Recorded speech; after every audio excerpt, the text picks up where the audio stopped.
Kung paano ang anyo ng bahaghari na nasa alapaap sa kaarawan ng ulan, gayon ang anyo ng kinang sa palibot.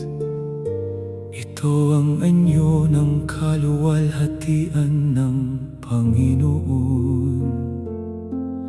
At nang aking makita, ako'y nasubaso, at aking narinig ang tinig ng isang nagsasalita.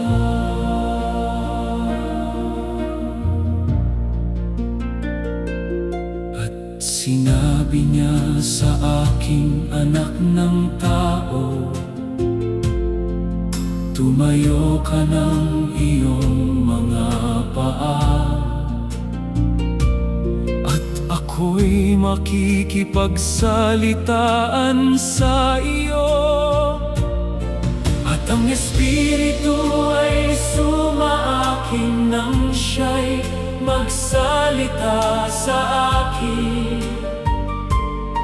at itinayo ako sa aking mga paa. At aking narinig siya na nagsasalita sa akin.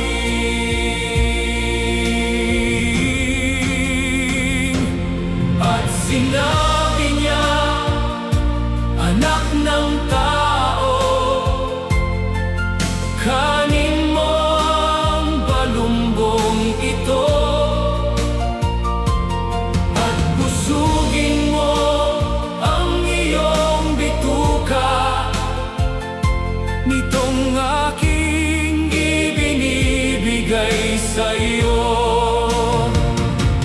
Nang magkagayoy, kinain ko, at sa aking bibig ay naging parang pulot sa katamisan. Lahat ng aking mga salita ay tanggapin mo sa iyong puso, at dinggin mo ng iyong mga pakinig.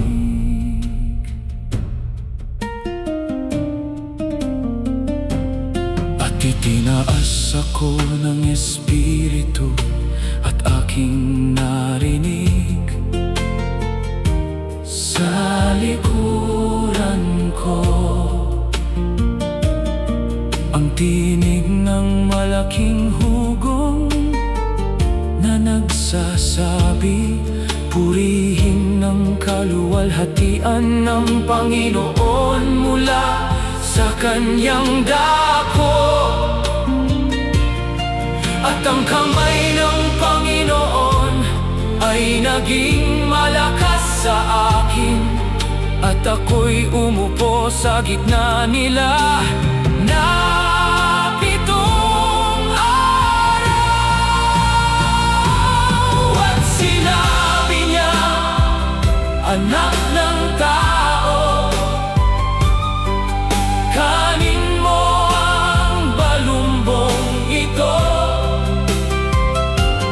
at busugin mo ang iyong bituka nitong aking ibinibigay sa iyo. Nang magkagayoy, kinain ko, at sa aking bibig ay naging parang pulot sa katamisan. Lahat ng aking mga salita ay tanggapin mo sa iyong puso, at dinggin mo ng iyong mga pakinig.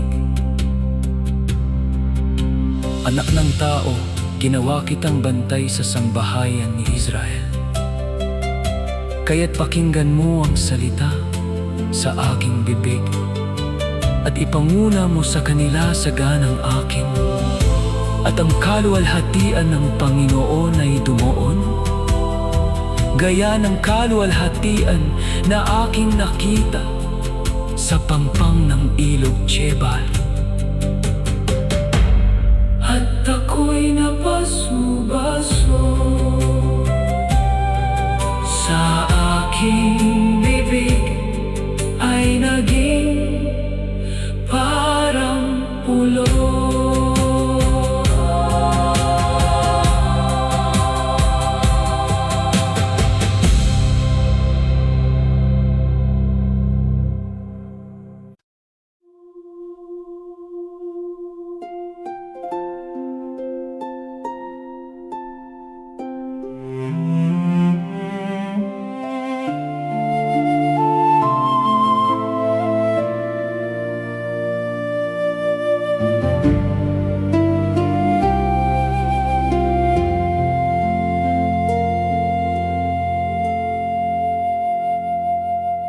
Ganito ang sabi ng Panginoong Diyos, bagaman sila'y aking inilayo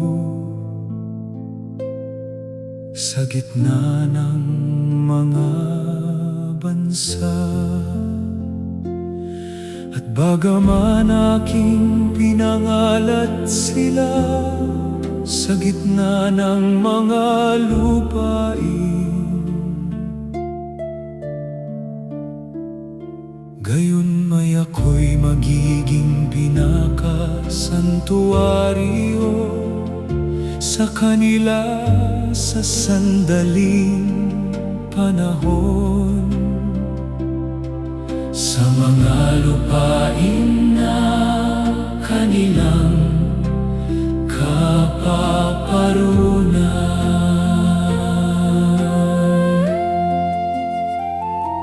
Kaya't iyong sabihin, ganito ang sabi ng Panginoong Diyos, aking pipisanin kayo mula sa mga bayan, at titipunin ko kayo sa mga lupain na inyong pinangalatan, at aking ibibigay sa inyo ang lupain ng Israel, at sila'y magsisipa roon, at kanilang aalisin ang lahat na karumal-dumal na bagay niyaon,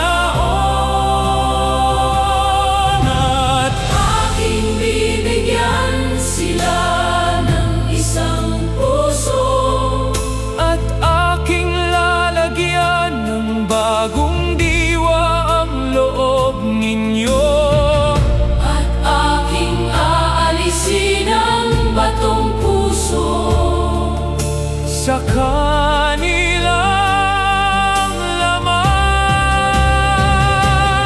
at aking bibigyan sila ng pusong laman, upang sila'y magsilakat sa aking mga palatuntunan.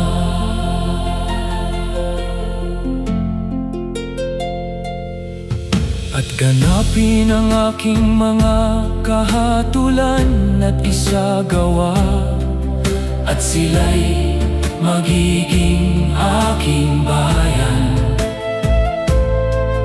at ako'y magiging kanilang Diyos.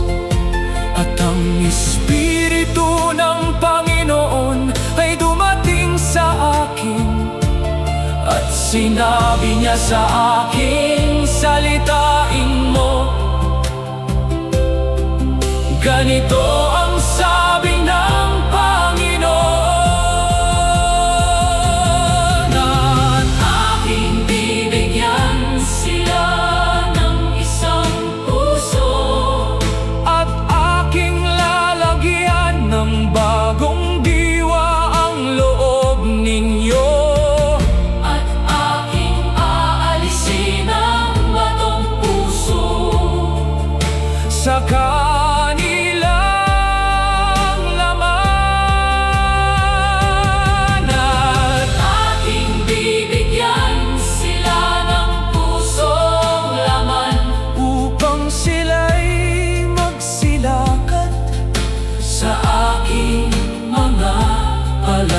tunay.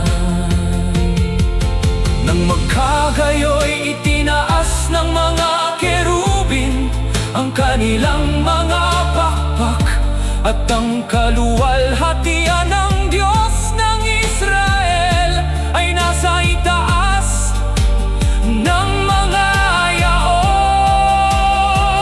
At itinaas ako ng Espiritu at dinala ako sa pangitain, sa pamamagitan ng Espiritu ng Diyos. Sa kanila na mga bihag at sinalita ko sa kanila ang lahat na bagay na ipinakita sa akin ng Panginoon. Bibigyan ko sila ng pusong laman.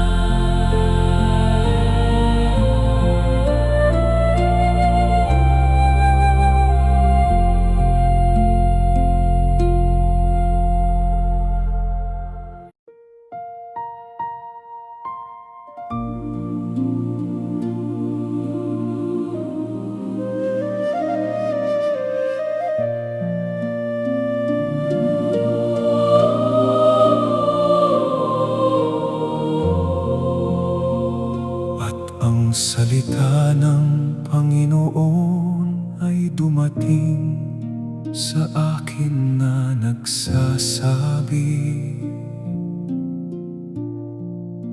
Anak ng tao, salitain mo sa kanila at sabihin mo sa kanila, ganito ang sabi ng Panginoong Diyos. Akong Panginoon ay sasagot sa Kanya nang ayon sa karamihan ng Kaniyang mga Diyos-Diyosan,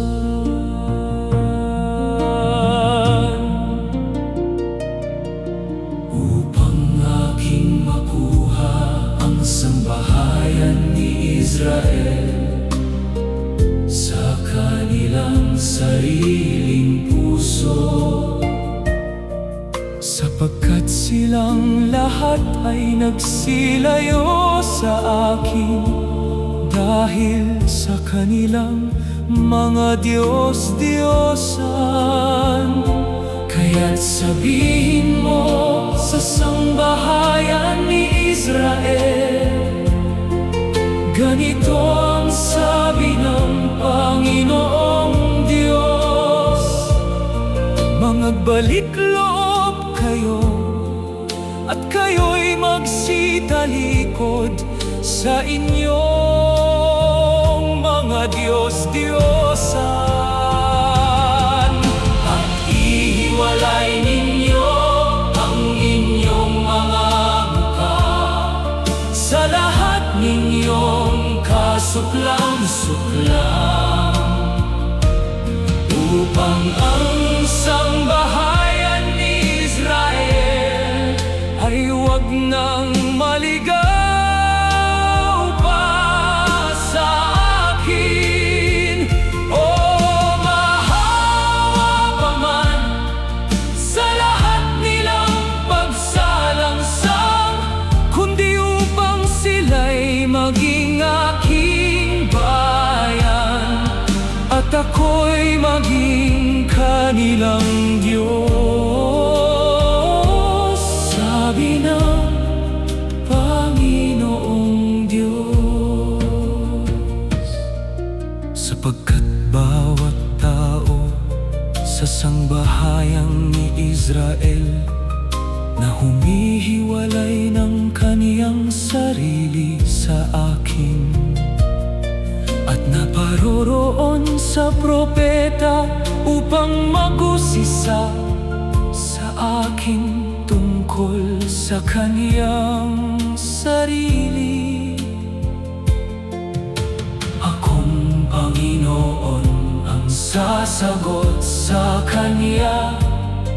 Magbalik loob kayo at kayo'y magsitalikod, at ihiwalay ninyo ang inyong mga mukha sa lahat ninyong kasuklam-suklam, upang ang sambahayan ni Israel ay huwag nang maligaw pa sa akin. O mahawa pa man sa lahat nilang pagsalangsang, kundi upang sila'y maging aking bayan, at ako'y maging kanilang Diyos, sabi ng Panginoong Diyos.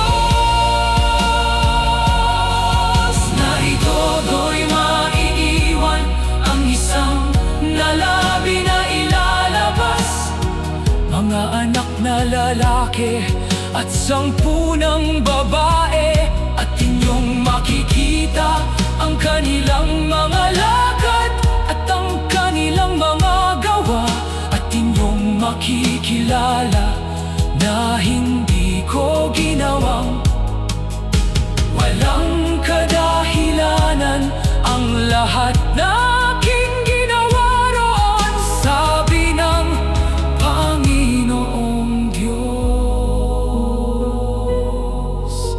Magbalik loob kayo.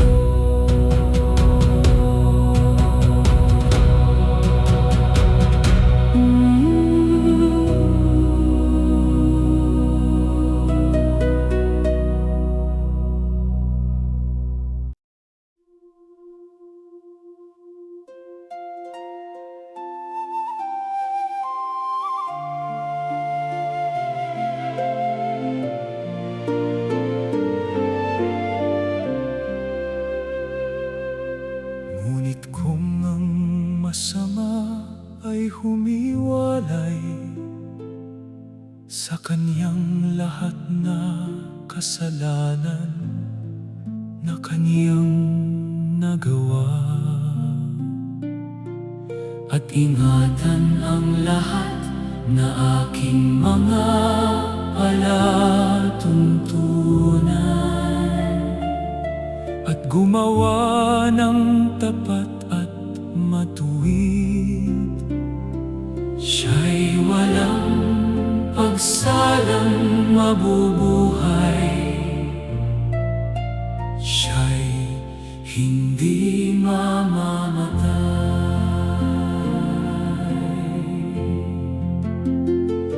Wala sa kaniyang mga pagsalangsang na nagawa niya na aalalahanin laban sa kaniya, sa kaniyang katuwiran na kaniyang ginawa ay mabubuhay siya.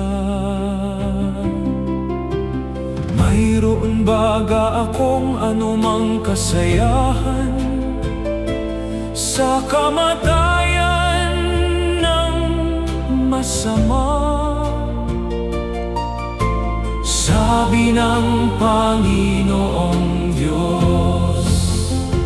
At hindi baga mabuti na siya'y humiwalay sa kaniyang lakad at mabuhay ang kaluluwa na nagkakasala, mamamatay. Ngunit ang katuwiran ng matuwid ay isa sa Kanya.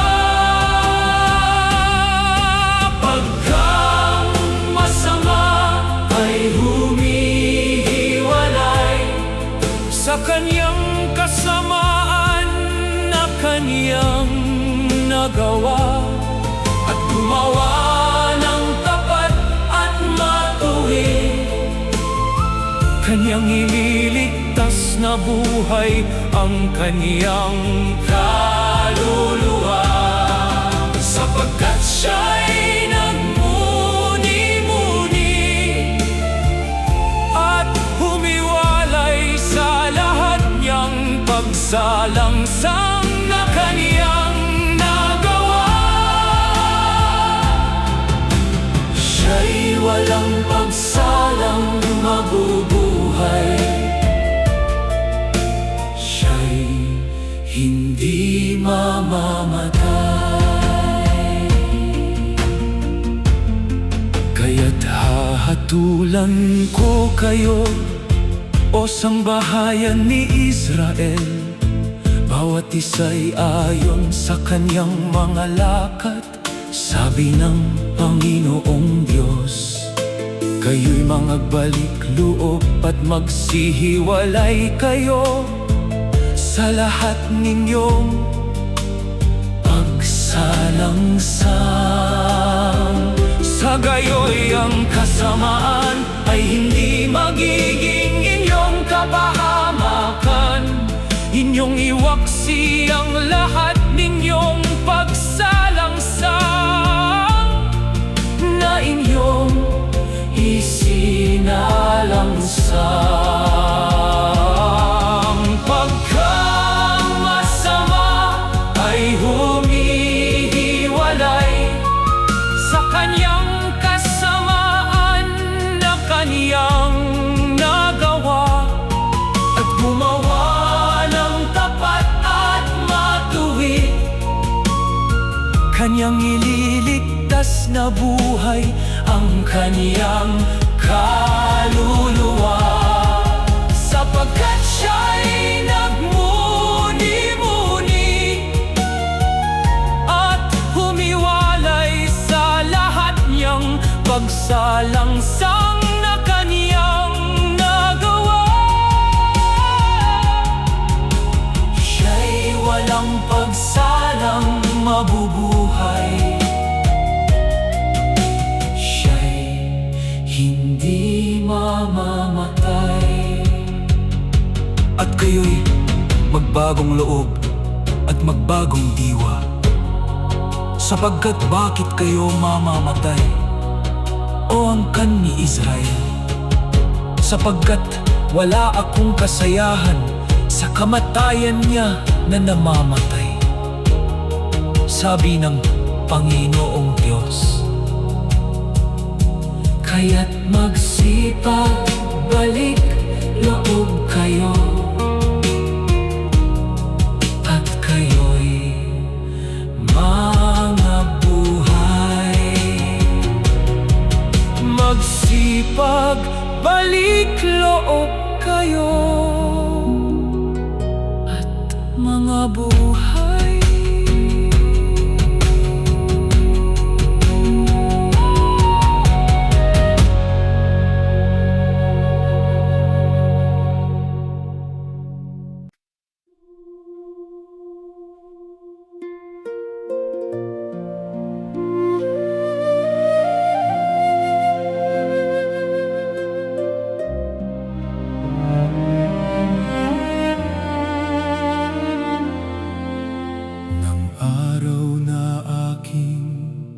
Piliin ang Israel,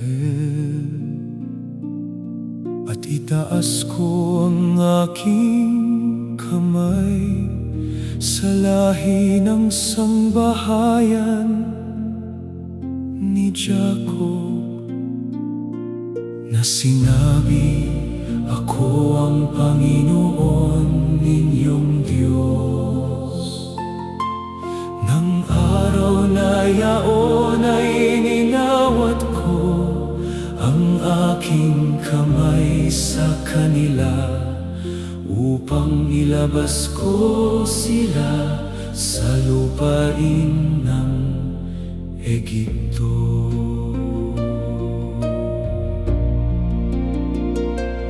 At ibinigay ko sa kanila ang aking mga palatuntunan, at itinuro ko sa kanila ang aking mga kahatulan, na kung isagawa ng tao ay mabubuhay sa mga yaon.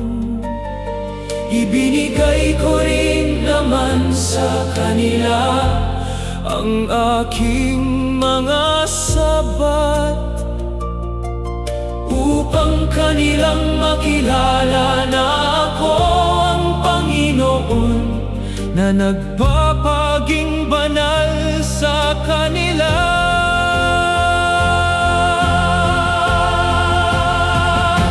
Sapagkat sa aking banal na bundok, sa bundok na kay taasan ng Israel, Sabi ng Panginoong Diyos, doon ako paglilingkuran, sa lupain ng buong sambahayan ni Israel. Nilang lahat tuwing tatanggapin ko sila, at doon ko hihingin ang inyong mga handog, at ang mga unang bunga na inyong mga alay.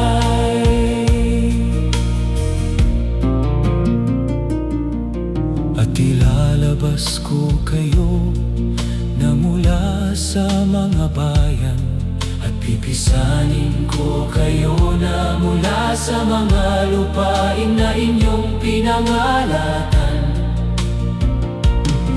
sa pamamagitan ng makapangyarihang kamay at ng unat na bisig.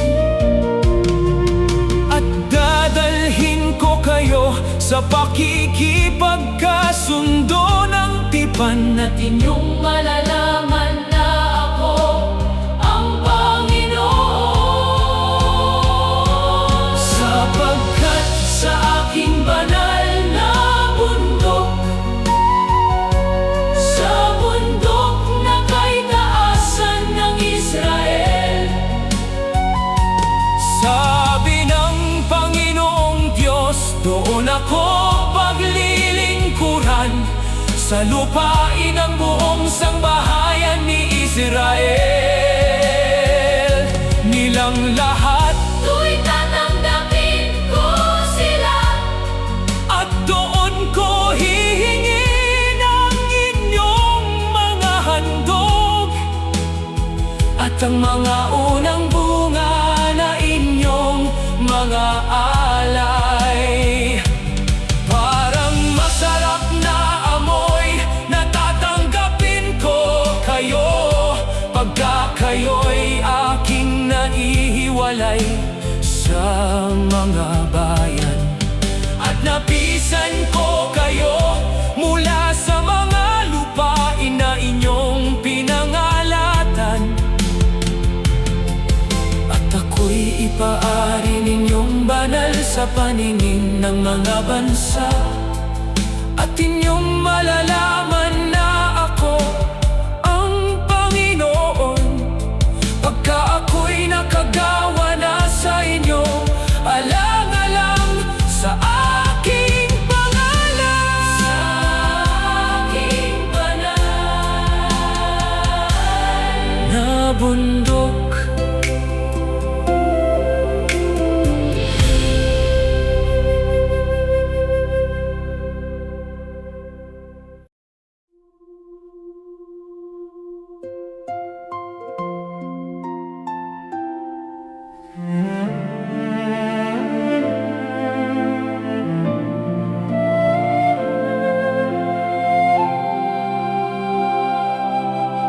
ganito ang sabi ng Panginoong Diyos, pagka aking napisan ang sangbahayan ni Israel. Mula sa mga bayan na kanilang pinangalatan, at ako'y aariing banal sa kanila sa paningin ng mga bansa, Sila nga'y magsisitahan sa kanilang sariling lupain.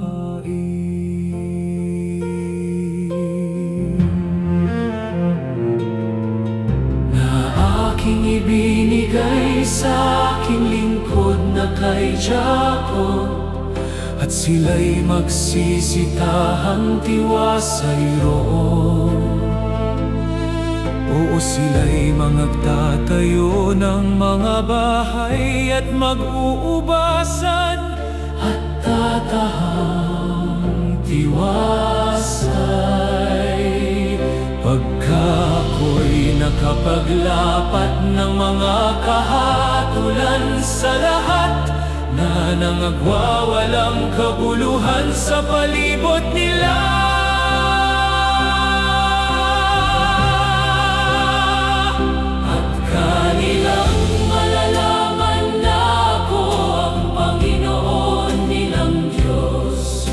hindi na magkakaroon pa ng tawag na nakakasalubso sa sambahayan ni Israel.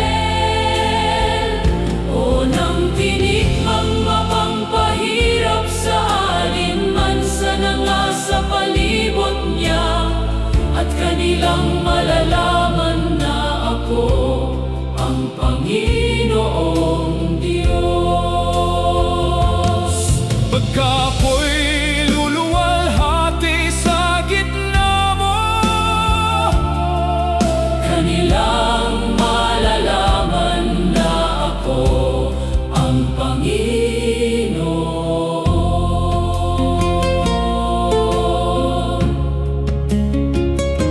anak ng tao, ititig mo ang iyong mukha sa Sidon at manghula ka laban doon, at iyong sabihin ganito ang sabi ng Panginoong Diyos, narito ako'y luluwalhati sa gitna mo, at kanilang malalaman na ako ang Panginoon. Pagka ako'y naglapat ng kahatulan sa Kanya, at aariing banal sa Kanya,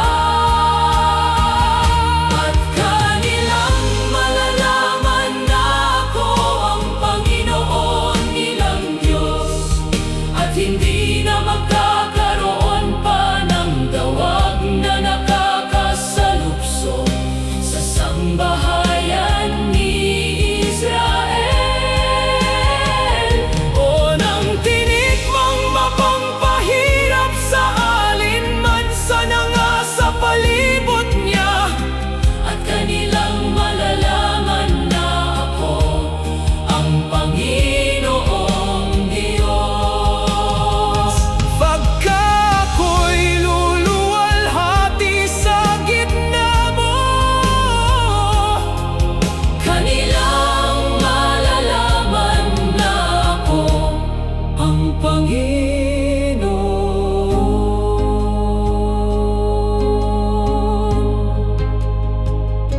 Pagka aking napisan ang sangbahayan ni Israel mula sa mga bayan na kanilang pinangalatan, at ako'y aariing banal sa kanila sa paningin ng mga bansa.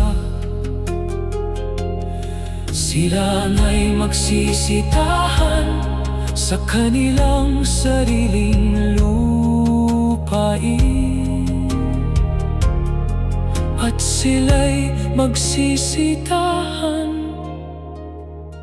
tiwasay roon. sila'y magsisitahan tiwasay roon.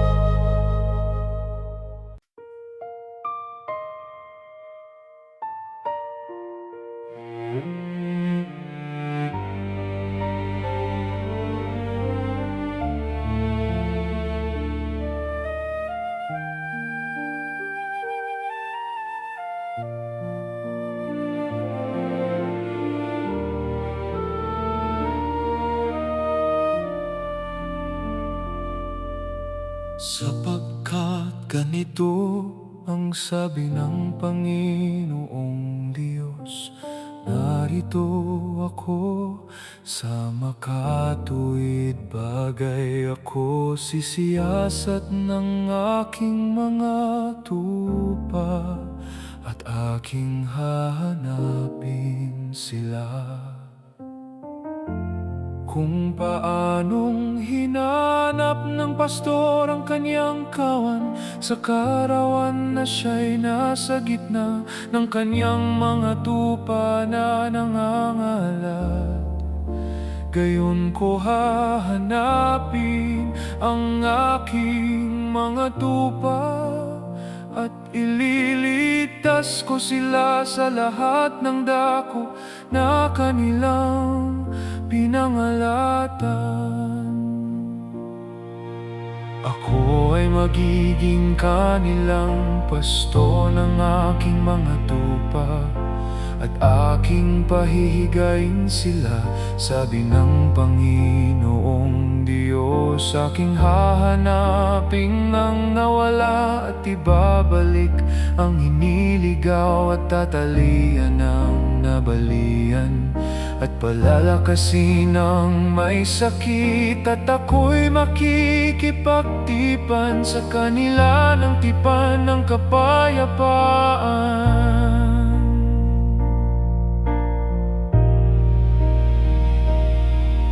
At ako'y magwiwisik ng malinis na tubig sa inyo, at kayo'y magiging malinis. Sa buo ninyong karumihan ay lilinisin ko kayo. Bibigyan ko rin naman kayo ng bagong puso, at lalagyan ko ang loob ninyo ng bagong diwa, at aking aalisin ang batong puso sa inyong katawan, at aking bibigyan kayo ng pusong laman. At aking ilalagay ang aking espiritu sa loob ninyo, at palalakarin ko kayo ng ayon sa aking mga palatuntunan, at inyong ingatan ang aking mga kahatulan at isasagawa, at kayo'y magsisitahan sa lupain na ibinigay ko sa inyong mga magulang, at kayo'y magiging aking bayan, at ako'y magiging inyong Diyos. At ako'y magwiwisik ng malinis na tubig sa inyo, at kayo'y magiging malinis. Sa buo ninyong karumihan ay lilinisin ko kayo. Bibigyan ko rin naman kayo ng bagong puso, at lalagyan ko ang loob ninyo ng bagong diwa, at aking aalisin ang batong puso sa inyong katawan, at aking bibigyan kayo ng pusong laman. At aking palalagpakin ang ulan sa kapanahunan, magkakaroon ng ulan ng pagpapala, at ang lupaing ito na naging sira ay naging gaya ng halamanan Eden. At kayong mga tupa ko na mga tupa sa aking pastulan ay mga tao,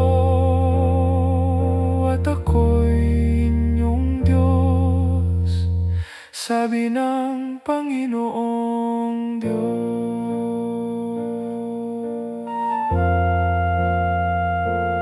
Bagong puso at bagong diwa,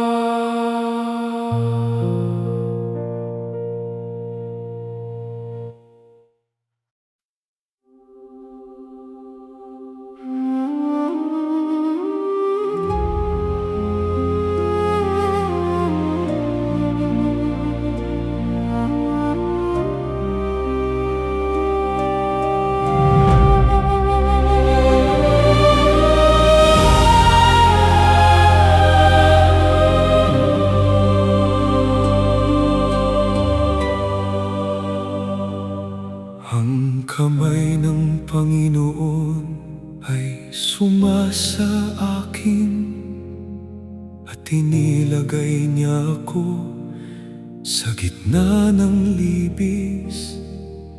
At Yahweh, puno ng mga buto. At Kanyang sinabi sa akin, anak ng tao, maaari bagang mabuhay ang mga butong ito? At ako'y sumagot, O Panginoong Diyos, Ikaw ang nakakaalam. Muling sinabi niya, manghula ka sa mga butong ito.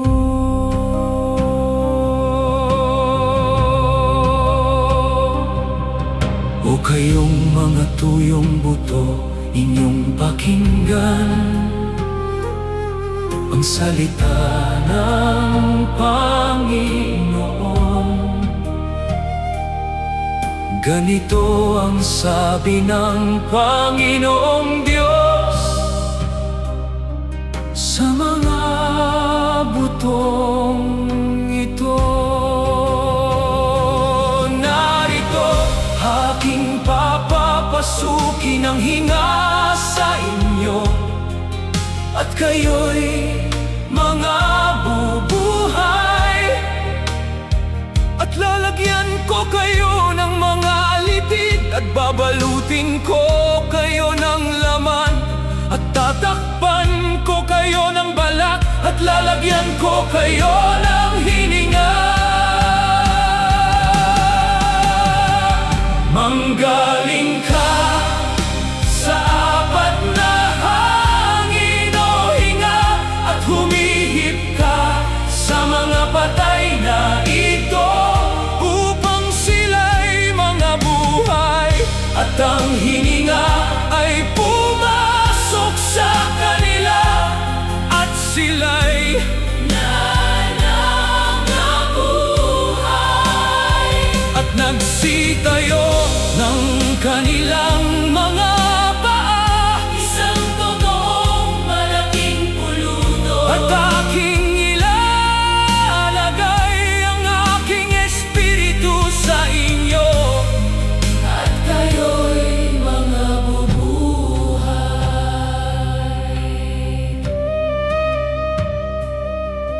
Narito aking bubuksan ang inyong mga libingan, at aking pasasampahin kayo mula sa inyong mga libingan, o bayan ko, at aking dadalhin kayo sa lupain ng Israel. At aking ilalagay kayo sa inyong sariling lupain, at inyong mga lalaman na kung Panginoon ang nagsalita at nagsagawa.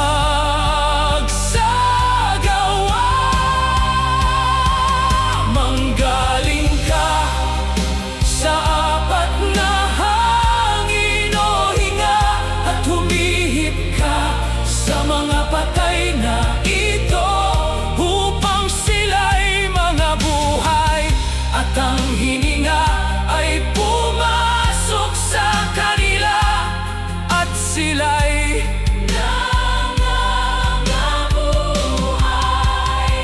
At nagsitayo ng kanilang mga paa, Isang totoong malaking puludo. at aking ilalagay ang aking espiritu sa inyo. At kayo'y mga bubuhay. Bukod dito'y makikipagtipan ako ng tipan ng kapayapaan sa kanila. Magiging tipan na walang hanggan Sa kanila, at itatatag ko ang aking santuaryo sa gitna nila magpakailanman. kailanman ang aking tabernakulo naman ay mapapasa Gitna nila, at ako'y magiging kanilang Diyos at sila'y magiging aking bayan. Papapasukin ko ang hinga sa inyo.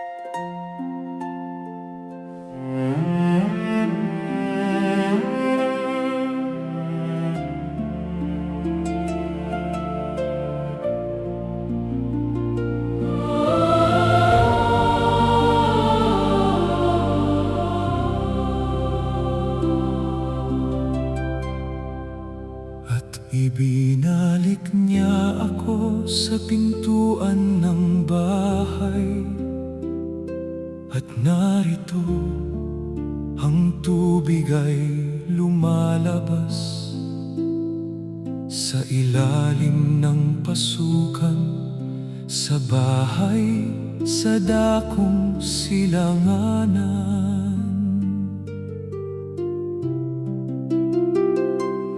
At ang tubig ay umaagos sa ilalim mula sa dakong kanan ng bahay. Nang ang lalaki ay lumabas sa dakong silanganan na may pising panukat sa kaniyang kamay, siya'y sumukat at pinaraan niya ako sa tubig.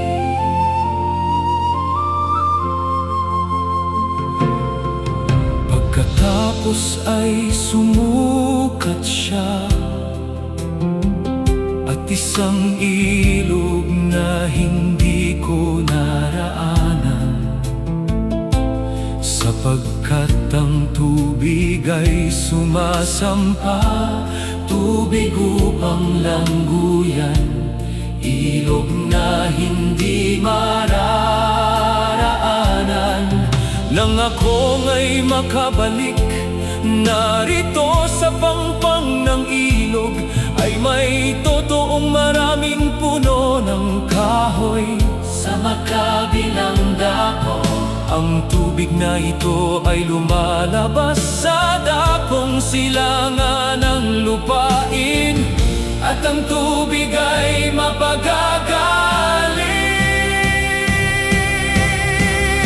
At mangyayari na bawat likhang may buhay na dumadami, saan mang dako umaagos ang tubig ay mabubuhay. At bawat may buhay ay mabubuhay, saan man dumating ang ilog. At sa pangpang ng ilog, sa tabi niyaon ay tutubo ang sari-saring punong kahoy na pinakapagkain, na ang dahon ay hindi matutuyo, ni magkukulang man ang bunga niyaon.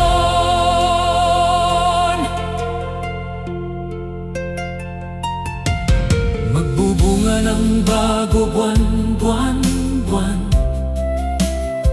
sapagkat ang tubig niyaon ay lumalabas sa santuario, at ang bunga niyaon ay magiging pagkain, at ang dahon niyaon ay pampagaling. At magkakaroon ng totoong napakaraming isda, sapagkat ang tubig na ito ay dumarating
sa palibot. At ang magiging pangalan ng bayan, Mula sa araw na yaon ay ang Panginoon ay naroroon.